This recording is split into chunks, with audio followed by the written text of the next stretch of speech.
So, as I promised, in this video I'll be doing multicolored prints with two colors that I've chosen. White and red. The reason why I'm choosing white and red is because it's the only two colors I have. But that's not going to stop me from making random stuff with these two colors. So, let's get started.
So, here are the two things I printed.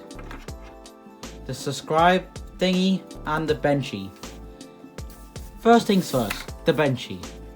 As you can see, it came out pretty well, and for the benchy, I printed this one solid color benchy as a control.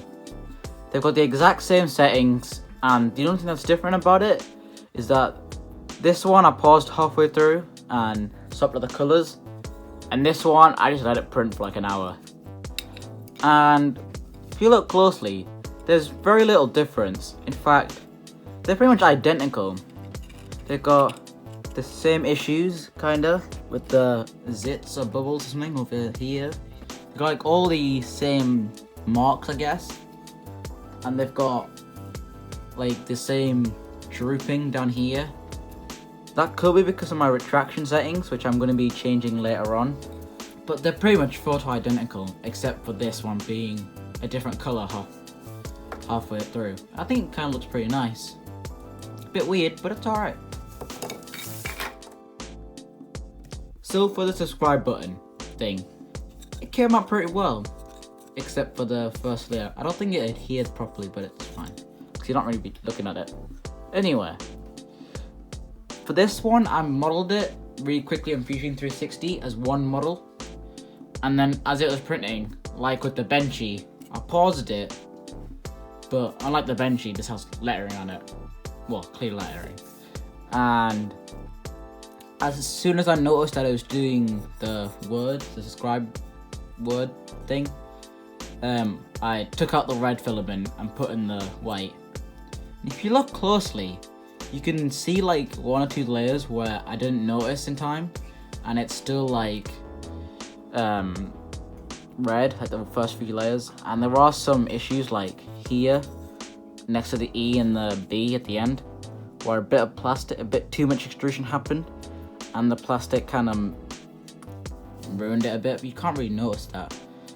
So one thing you do notice is the whatever happened on the B's. Like, for some reason it looks like it wanted to print something, but it just couldn't. And it looks like it did the B's in a different font, which I don't know what happened. Like, it looked alright in Fusion 360, but oh well. This is pretty cool. Just put it over here, out of the way. I don't really notice it. It's pretty nice little background decor thing. So that's my little dip into multicolored printing. I'm very limited on what I can do, seeing as this thing's only got one nozzle and isn't really a multicolored 3D printer. Multicolored printing 3D printer. There we go. So I'm very limited on what I can do. So I can only do stuff where I have to swap out the filament halfway through, or do it where there's two different things, but they're like aligned perfectly so it looks like one multicolored print.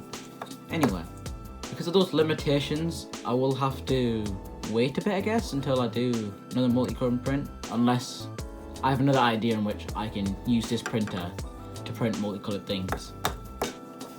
And these came out pretty well. Like, it looks as if I have a multicolored printer, which I think is pretty cool. This one printed very seamlessly, and altogether, it was pretty nice. So, that's it for this video. I don't know what I'm going to be doing in the next episode, but hey, stay tuned for it. But until then, see ya!